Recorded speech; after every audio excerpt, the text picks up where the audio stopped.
요즘 우리나라의 출산율, 합계 출산율이 0.78%라 이렇게 0.78이라 이렇게 이야기합니다.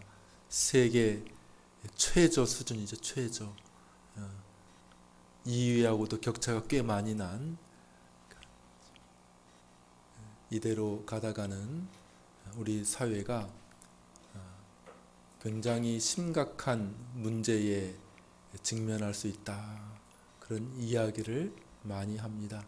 그러니까 1인당, 젊은이 1인당 노년을 한 3명 정도 부양해야 된다는 거예요. 젊은이 1인당이니까 너무 무거운 짐이 되겠죠.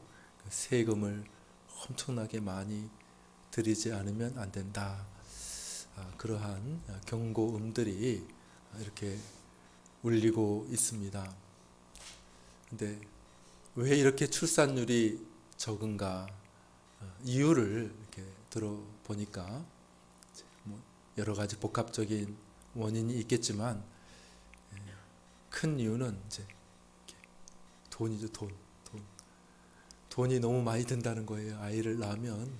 그래서 내 삶을 너무 많이 희생할 수밖에 없다. 아유, 나는 그런 희생 원하지 않습니다. 나는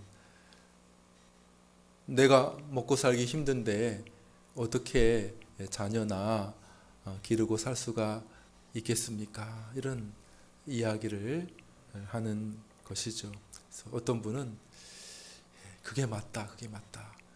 진화론적인 관점에서 IQ가 똑똑한 사람들은 자녀 안 낳는다, 이렇게 얘기하더라고요. 자녀 낳는 사람은 IQ가 2자릿수라는 거예요, 2자릿수. 요즘에 그러니까 이제 이 사회 분위기가 그런 것이죠. 왜 나의 삶을 희생해야 하느냐는 거예요. 그걸 하기 싫다는 거예요. 결혼도 싫고 자녀도 낳기 싫다. 옛날에는 안 그래요. 옛날에는 요즘보다 훨씬 더 힘들었잖아요. 우리 부모님 세대만 해도 먹고 살기가 어려울 정도로 너무나도 힘들었는데 자녀들을 많이 낳았거든요. 낳기만 하면 잘한다, 그런 얘기가 있어요. 낳기만 하면 자기 먹을 거는 안고 태어난다, 이렇게 해가지고 막 6, 7, 8 막 이렇게 보통 막 낳고, 부모들이 힘든 상황 속에서도 자녀들을 키우기 위해 엄청나게 헌신하셨죠. 자기 자신을 헌신하였습니다.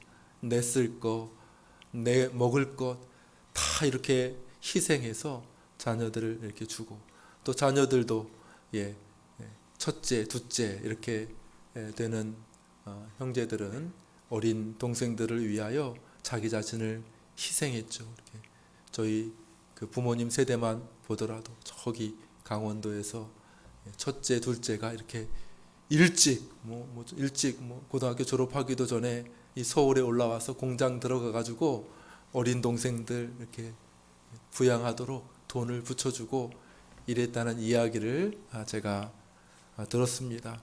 너무나도 가족을 위해서 희생하는 것을 당연하게 여겼는데 요즘에는 참 그러하지 못하다, 이런 것들을 알지 못한다, 이렇게 생각이 됩니다.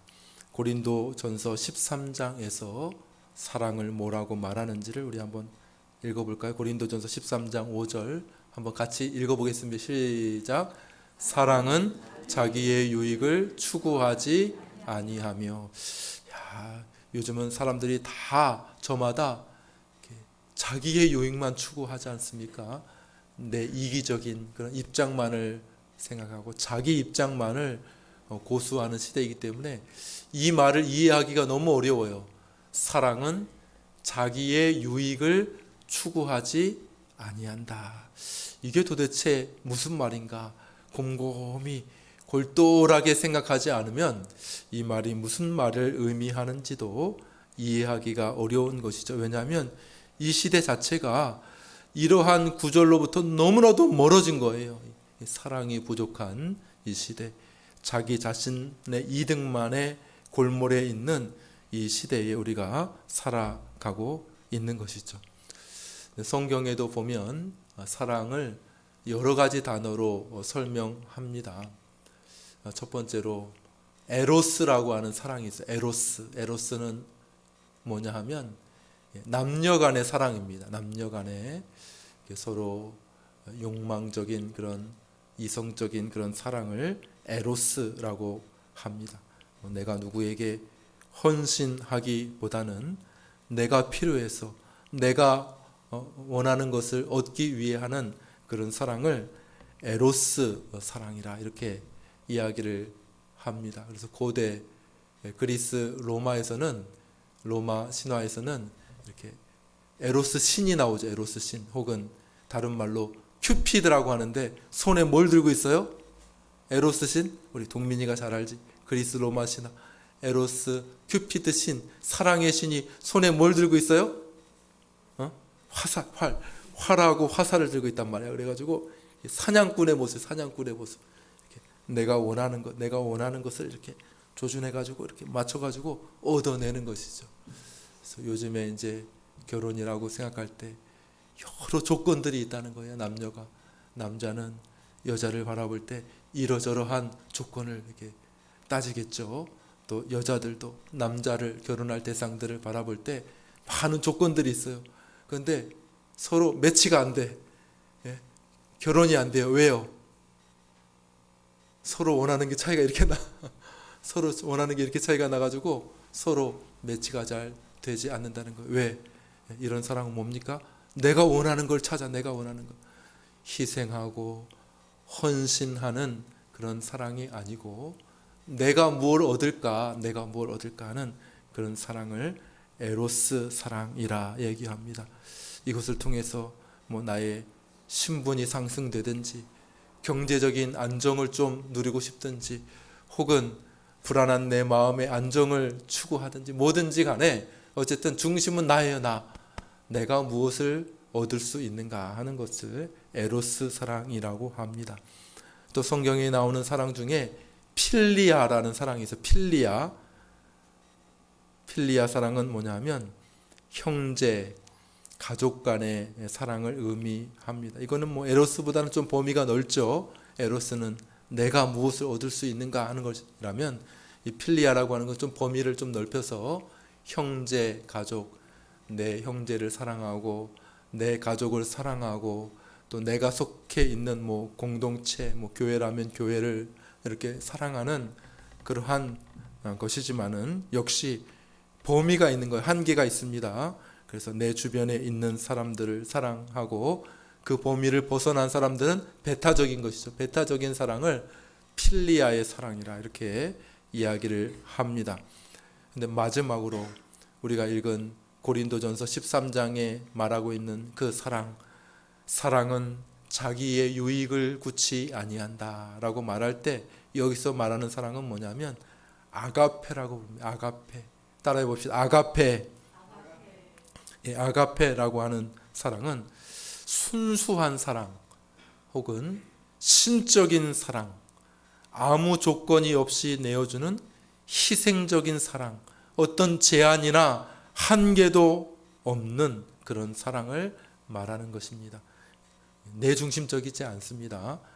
이기적인 것이 아니라 오히려 자기 자신을 내어주고 희생하는 사랑, 이것을 아가페 사랑이라 이렇게 이야기를 합니다. 이러한 사랑을 가장 잘 보여주신 분이 바로 우리 주님이십니다. 우리 주님. 말로만 사랑해라 이렇게 말하지 아니하시고 실제로 자신의 삶 속에서 이 사랑이 어떠한 사랑인지를 이 땅에서 구현하신 분이 바로 우리 주님인 줄 믿습니다. 그 사랑이 바로 여기 우리가 읽은 이 본문 속에 잘 나타나 있는 것이죠. 마태복음 26장 예수님께서 십자가에 달리시기 바로 전에 겟셈마네라 하는 동산에 들어가십니다. 특별히 제자들 3명을 이렇게 선택하셨습니다. 베드로와 세베대의 2 아들 야고보, 요한, 이 3 제자들을 따로 특별히 선택하셔서 그들과 함께 겟셈마네로 가셔서 기도하십니다. 기도. 그래서 제자들에게 특별히 당부하시죠. 나를 위해 기도해 달라는 것입니다. 우리 읽어볼까요? 마태복음 26장 37, 38절 오늘 본문 말씀인데요. 36, 37, 38절 30 베드로부터 시작. 베드로와 세베다의 두 아들을 데리고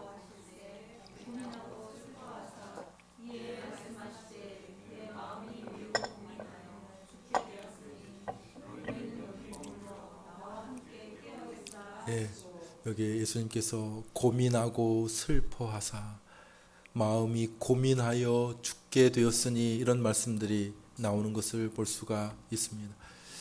실제적으로 예수님께서 너무너무 마음이 무거우셨다는 것이죠. 앞으로 맞이해야 될 그 끔찍한 고난과 고통, 그 죽음으로 인해서 마음이 몹시 짓눌려 있었던 것을 보게 됩니다. 큰 슬픔에 가득 차 있었던 것을 봅니다. 그래서 제자들에게 그래도 12제자가 다 예수님의 제자이지만은 그래도 믿을 만한 새 제자, 그래도 좀 내 마음을 이해해 줄 만한 새 제자를 따로 골라서 그들에게 좀 부탁하는 것이죠. 내가 너무 힘들다 지금 내가 너무 고통스럽다. 내 마음이 지금 너무 무겁다. 그러니까 나를 위해 좀 기도해 다오. 이렇게 예수님께서 기도하시고 부탁하시고 예수님은 조금 더 앞으로 나아가셔서 기도하셨습니다. 이 기도의 내용을 오늘 우리가 주목해 보려고 합니다. 여기 안에 정말 우리가 생각해야 할 그 희생적인 사랑, 자기의 유익을 구하지 아니하는 놀라운 사랑의 모습이 여기에 담겨져 있는 것이죠. 우리 39절을 한번 같이 읽겠습니다. 39절 같이 읽습니다. 시작. 조금 나아가사 얼굴을 땅에 대시고 엎드려 기도하여 이르시되 내 아버지여 만일 할만하시거든 이 잔을 내게서 지나가게 하옵소서. 그러나 나의 원대로 마옵시고 아버지의 원대로 하옵소서 하시고, 여기서 예수님께서 기도하고 계시는데 그 전에 예수님의 고민과 슬픔을 우리가 이해할 필요가 있습니다. 너무 고민이 되고 마음에 슬픔이 가득하셨다고 말씀하고 있는데 무엇 때문에 예수님께서 고민하고 슬퍼하시는가? 물론 앞으로 다가오게 될 예수님이 당해야 할 큰 고난을 바라보셨을 텐데 단지 어떤 육신적인 고난 때문은 아닙니다. 육신적인 고난도 엄청 무섭고 힘들겠죠. 그러나 우리 주님께서 그토록 고민하시고 그토록 슬퍼하신 데에는 단지 어떤 육신의 불편함과 어려움 때문만은 아닙니다.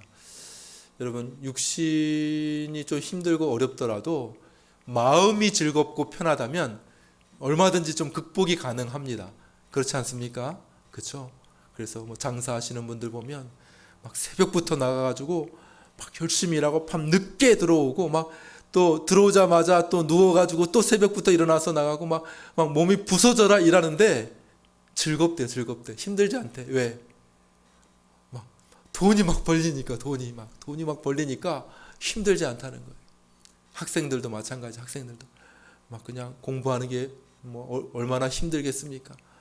열심히 공부하는데 막 실력이 쑥쑥쑥 늘어나는 게 보이고 성적이 막 이렇게 잘 나오고 하면 더 신이 나가지고 더 열심히 할래요 막 이렇게 하지 않겠습니까? 그러니까 여기서 말하는 것은 단지 육신의 고난 때문이 아니라 이게 정신적인 영혼의 깊은 눌림이 있다는 것이죠. 실제로 예수님을 믿었던 초대의 많은 성도들이 순교를 당하면서도 담담하게 이렇게 순교를 당했던 것을 보게 됩니다. 심지어 어린아이들 사자의 밥으로 던져지는 그런 어린 아이들조차도 막 담담하게 믿음으로 미소 지으면서 기쁨으로 그냥 밑에서 막 불이 막 타오르는데도 불구하고 막 그냥 하늘을 바라보며 믿음으로 죽어갔던 그런 성도들이 많이 있는데, 우리 믿음의 주께서 어떻게 이 밤에 이렇게 고민하고 슬퍼하실 수 있단 말입니까? 단지 육신적인 고난 때문이 아니라 예수님이 지금 처해 있는 상황은 뭡니까? 죄인들의 죄를 지고 하나님 앞에 형벌을 당하는 거예요. 형벌을. 그것이 너무 힘든 것이죠. 하나님의 그 진노를 받아야 되는 그런 상황이 되는 것이죠. 예수님께서 말씀하십니다. 만일 할만하시거든 이 잔을 내게서 지나가게 하옵소서. 그래서 잔이라는 표현을 잔 뭡니까? 이 잔. 구약 성경에 보면 이사야나 예레미야에 보면 하나님의 분노의 잔, 진노의 잔, 그런 것이 나오게 됩니다. 그러니까 여기서 말하는 것은 예수님께서 염두에 두시고 계신 것은 뭐냐 하면 그 하나님의 죄를 향한 그 거룩한 분노를 예수님께서 죄를 지고 직접 당하셔야 하는 그러한 고통을 느끼고 계셨다는 것이죠. 옛날에 임금에게 죄를 짓고 임금의 진노를 사게 되면 어떻게 합니까? 집에 이렇게 신하들이 가가지고 사약을 그러면 그 사약을 이렇게 받아 마시지 않습니까? 임금이 진노하였다 하는 그런 표현 아니겠습니까? 그런 것처럼 인간의 모든 죄를 짊어지고 하나님의 모든 죄에 대한 혐오와 진노와 분노를 다 짊어지고 하나님 앞에 형벌을 당한다는 그 자체가 예수님으로 하여금 견딜 수 없게 한 것이었습니다. 죄에 대한 하나님의 진노가 어떠한 것인지를 누구보다도 예수님이 잘 알고 계신 것이죠. 그것이 얼마나 고통스럽고 두려운 일인지 너무나도 잘 알고 계셨기 때문에 예수님께서 그렇게 기도하신 것입니다.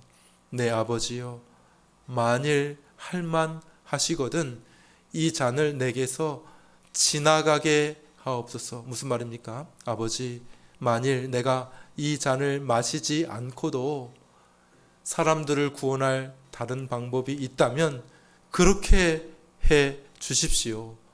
내가 만일 십자가를 지지 않고도 이 세상 사람들이 구원받을 수 있는 다른 가능성이 있다면 그 길을 좀 허락해 주십시오. 이 말이죠. 다른 길이 있다는 말일까요? 없다는 말일까요? 다른 길이 있다는 말일까요? 다른 길이 있다면 만일 할만하시거든. 결과적으로 보면 뭡니까? 다른 길이 없다는 것이죠.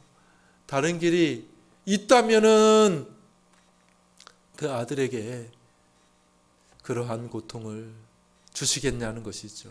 결과적으로 예수님께서 그 모든 하나님의 진노의 잔을 다 받아 마시셨다는 것은 이것이야말로 하나님께서 죄인을 구원하시는 최고의 지혜요 능력인 줄 믿으시기를 바랍니다. 아버지, 다른 길이 있다면 이 길은 너무나도 힘들고 끔찍하고 고통스러운 길인데 다른 길이 있다면 다른 길들을 허락해 주십시오 라고 말하고 있는 것입니다. 그러나 죄인을 반드시 심판하셔야 되는 공의로운 하나님, 그 거룩을 손상시키지 아니하고 그냥 그래? 아이고 그냥 없었던 걸로 해주지 뭐 이게 안 되잖아요. 하나님이, 그죠? 그럼 하나님이 거룩한 분이 아니시지 않습니까? 죄인은 반드시 심판하시겠는 것이 하나님의 그 거룩하고 공의로운 하나님의 성품인데 죄인을 그냥 거저 용서해 준다면 그 하나님의 거룩한 성품이 손상당하는 것 아니겠습니까? 이것과 동시에 죄인을 의롭다고 인정하시고 그들을 구원하시려고 하는 하나님의 놀라운 사랑이 어떻게 같이 공존할 수 있느냐는 겁니다. 어떻게 한 가지 방법이 있다는 거예요. 뭐예요? 하나님의 구원의 그 놀라운 계획이 뭡니까? 자기의 사랑하는 아들을 인간으로 보내 그 인간의 대표자가 그 모든 인간을 대신하여 하나님의 모든 진노와 분노의 잔을 다 받아 감당하는 것. 그래서 하나님께서 모든 거룩과 공의를 그 아들에게 다 쏟아 넣으시고 그를 통하여 다른 이들을 용서하시는 것 외에는 다른 길이 없었다고 말씀하고 계시는 것입니다. 오늘 우리가 본문에서 읽었듯이 예수님께서 똑같은 기도를 3번을 반복해요. 3번. 한 번만 한 게 아니라 또 나가서 또 기도하시고 제자들이 왔다가 또 기도하시고 3번이나 반복했다는 건 무슨 말인 것 같습니까? 3번을 반복하셨다. 정말 원하신 거, 정말 예수님께서 정말 이 길 외에 다른 길이 있다면 다른 길을 좀 가고 싶습니다. 이 길을 피하고 싶습니다. 라고 말하고 있는 것이죠. 그런데 우리가 좀 이해가 잘 되지 않는 부분이 있습니다. 아, 이게 뭐지 이게? 예수님이 왜 이렇게 하시나? 쇼하는 거 아닌가? 그런 생각을 하게 돼요. 그런데 그렇지 않죠. 3번이나 했다는 것은 진심을 담았다는 거예요. 진심을. 정말 너무 이 길을 하기 싫다는 거예요. 말하자면 예수님 안에는 이렇게 신성과 인성이 있죠. 신성과 인성. 두 본성이 있습니다. 두 본성. 그러므로 예수님 안에는 신적인 의지도 있고 또 인간적인 의지도 있어요. 여기서 예수님께서 아버지여 만일 할만하시거든 이 잔을 내게서 지나가게 하옵소서라고 하는 것은 뭡니까? 인성, 사람으로서 사람의 의지를 표현하신 것이죠. 신적인 의지가 아니고 인간으로서 인간의 죄를 감당하고 하나님께 버림받아 하나님의 진노의 잔을 다 받아 마셔야 한다는 것이 인간으로서 도무지 감당하기 어려운, 도무지 감당할 수 없는 그런 어려움이고 고통이었기 때문에 할 수만 있다면 이 길을 피하고 싶다는 것이죠. 고통 거부하고 싶다는 것이죠. 하나님께 진노를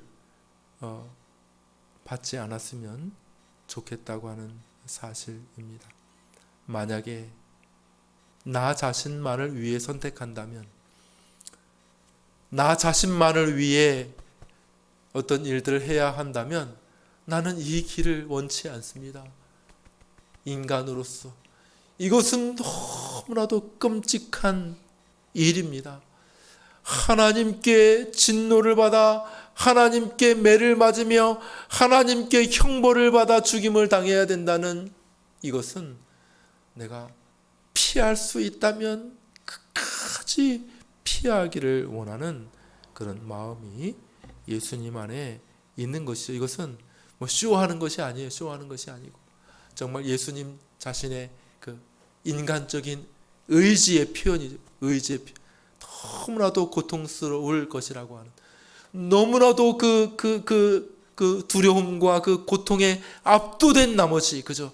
사람이 그 앞에 있는 그 진노에 압도되면 정말 견딜 수 없이 몸이 실제적으로 떨리고 정말 견딜 수 없는 고통에 사로잡히지 않습니까? 그죠? 너무 고통스러우면 밤에 잠이 안 오잖아요. 그죠? 너무 두려우면 막 땀구멍이 열리고 그냥 덜덜덜덜덜 떨리지 않습니까? 그런 것처럼 예수님께서 자신에게 주어질 하나님의 분노와 진노를 생각할 때에 너무 고통스러운 것이기 때문에 예수님께서 그렇게 하셨다는 것이죠. 그럼에도 불구하고 예수님 마음 안에는 사랑이 가득 차 있었던 것을 보게 됩니다. 우리 다시 한번 읽어보겠습니다. 다시 한번 39절을 읽겠습니다. 39절을 읽습니다. 시작. 조금 나아가서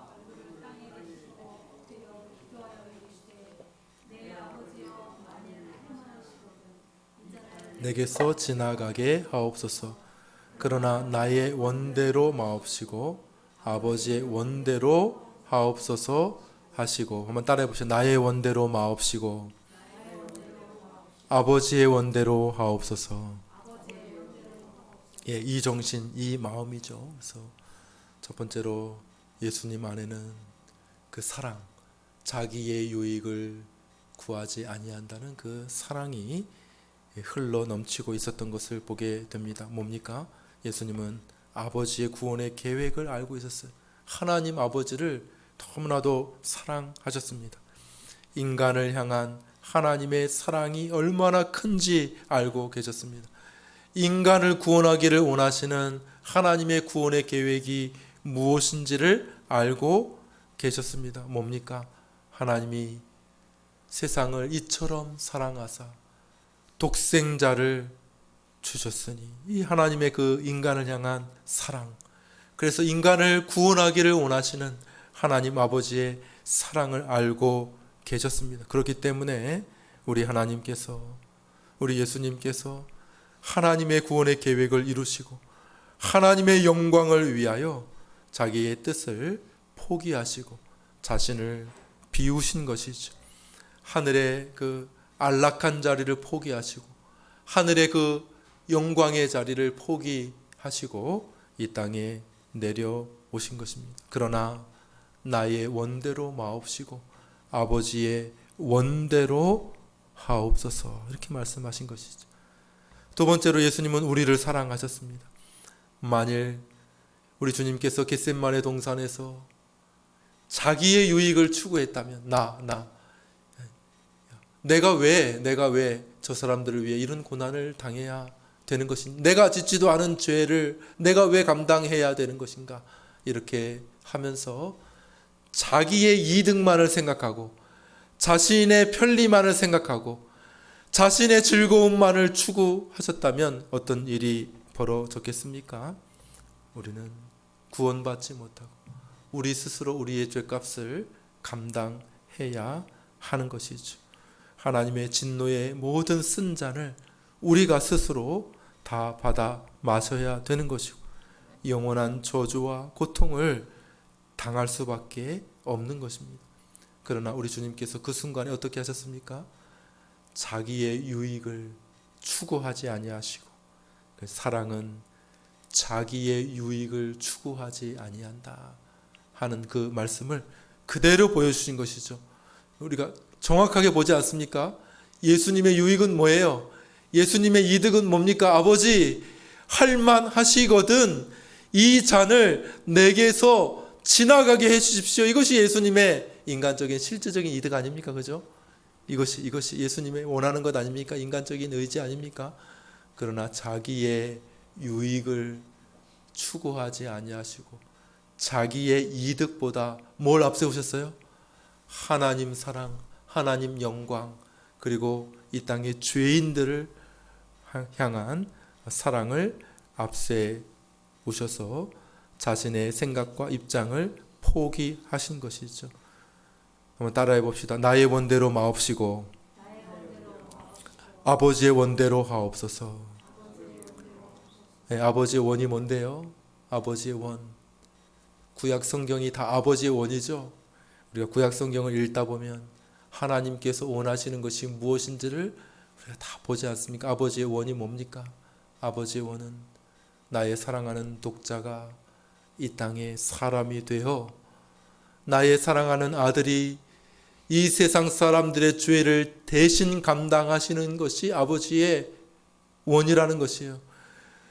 이는 내 사랑하는 자, 내 마음에 기뻐하는 자로다 라고 말씀하시면서 세상 죄를 지고 가는 하나님의 어린 양이라고 소개하신 이유가 무엇입니까? 하나님의 원이 거기에 나타나 있는 것이죠. 그 아들을 우리를 대신하여 십자가의 고통을 감당하게 하시는 것, 지옥의 그 끔찍한 고통을 감당하게 하시는 것이 아버지의 뜻이었다는 거예요. 아버지의 뜻이 다른 것이 아닙니다. 예수 너 고난받고 죽어 저 사람들을 구원하라는 것이 하나님의 원이셨다는 것이죠. 예수님께서 그 뜻에 순종하셨다는 것입니다. 내 원이 뭡니까? 내 원. 내 원은 앞에 기도 있잖아요. 내 원은 아버지 할만하시거든 이 잔을 내게서 지나가게 하옵소서. 이 예수님의 기도잖아요. 기도, 그죠? 내 원이라는 건 내 원. 물론 이것은 예수님의 신적 의지를 담은 이야기는 아닙니다. 앞에서도 설명드렸지. 인간적인 의지. 내 원은 뭡니까? 아버지 할만하시거든 나는 이거 도저히 감당할 수 없겠습니다. 인간적인 생각으로는.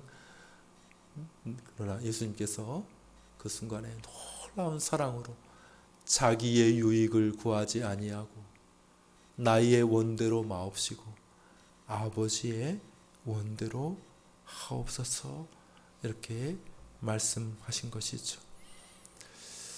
말씀을 맺겠습니다. 여러분들 작은 원룸에 킹 사이즈 큰 침대가 이렇게 들어가 있다고 한번 생각을 해 보십시오. 어떻겠습니까? 예? 방은 오피스텔 한 7, 8평밖에 되지 않는데 더블 침대도 아니고 퀸 사이즈도 아니고 킹 사이즈 큰 침대가 이렇게 들어가 있다고 한번 생각해 보십시오. 막 들어가기도 어려울 텐데 어떨 것 같습니까?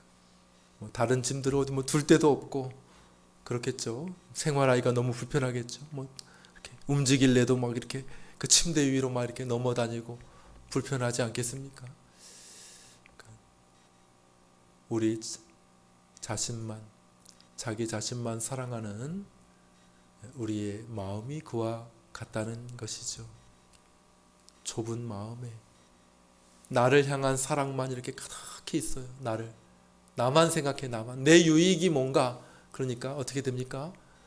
다른 사람을 배려하거나 다른 사람을 신경 쓰거나 다른 사람을 도와주거나 이렇게 하기가 너무 어려운 거예요. 조금 도와주려고 합니다. 시간을 좀 써볼까? 다른 사람을 위해서 좀 돈을 좀 써볼까? 이렇게 하는데 내가 내 좁은 그 방 안에 너무 크게 자리 잡고 있다 보니까 이것을 하기가 너무나도 어려운 자신을 발견하게 됩니다. 모든 것을 내가 다 빨아들이죠. 시간, 물질, 뭐든지 다 내가 내 유익, 내 이득이 뭔가를 생각하게 되는 것이죠. 그러나 우리가 우리 예수님의 사랑을 알게 되면 사랑은 자기의 유익을 추구하지 아니하며 그것을 실제로 보이신 우리 주님의 사랑을 알게 되면 예수님을 알게 될 때 성령께서 우리 안에 큰 공간을 허락해 주시는 것이죠. 그 좁은 방에 꽉 차 있는 그 침대, 나만 있는 침대가 아니라 보다도 다른 사람을 배려하고 생각하는 여유로운 공간을 허락해 주시는 것입니다. 우리 마지막으로 성경 한 구절 읽겠습니다. 요한복음 13장 34절 말씀 앞에 준비가 되어 있는데 읽어보겠습니다. 시작. 새 계명을 너희에게 주는.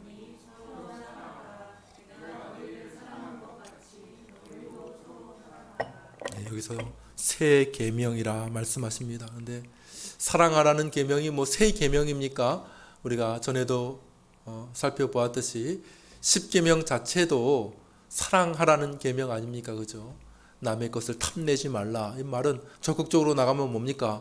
남이 가지고 있는 것 도와주라는 거예요. 남이 잘 되도록 해주라는 것입니다. 그냥 탐내지 말고 뺏지 않으면은 10계명 지킨다고 생각하지 말라고 그랬죠. 남의 이득, 남이 성공할 때 박수 쳐주고 즐거워해주고 축하해 주라는 것 아닙니까? 여기서 새 계명이라고 말한 것은 뭐냐 하면 능력을 말하는 능력. 예전에는 아무리 그렇게 하라고 해도 능력이 없었어요. 예전에는 10계명을 그렇게 주고 가르쳐줘도 그것을 행할 능력이 없었어요. 왜요? 좁은 방에 큰 침대, 나라고 하는 큰 침대가 이렇게 있으니까 다른 게 들어갈 것이 있나요? 그러나 내가 새 계명을 너에게 준다. 이런 말은 이제 예수님 이후로, 예수님의 이 복음 이후로 우리에게 능력이 주어졌다는 거예요. 성령께서 우리 안에 역사하시게 되면, 예수님의 사랑이 무엇인지를 깨닫게 되면, 그러면 우리는 보다도 다른 사람을 향한 여유가 생겨지게 됩니다. 야, 예수님이 나를 위해 그런 사랑을 행하셨어? 예수님께서 자기의 유익을 구치 아니하시고 나를 위해 그러한 희생을 감당하셨다고? 이러한 사랑을 아는 사람은 다른 사람을 사랑할 수 있게 되는 것이죠. 물론 아직까지는 부족합니다. 많이 부족합니다. 그러나 그 사랑이 무엇인지 알면 할수록 우리의 사랑이 점점점 커지고 넓어지는 것을 경험하게 되는 것이죠.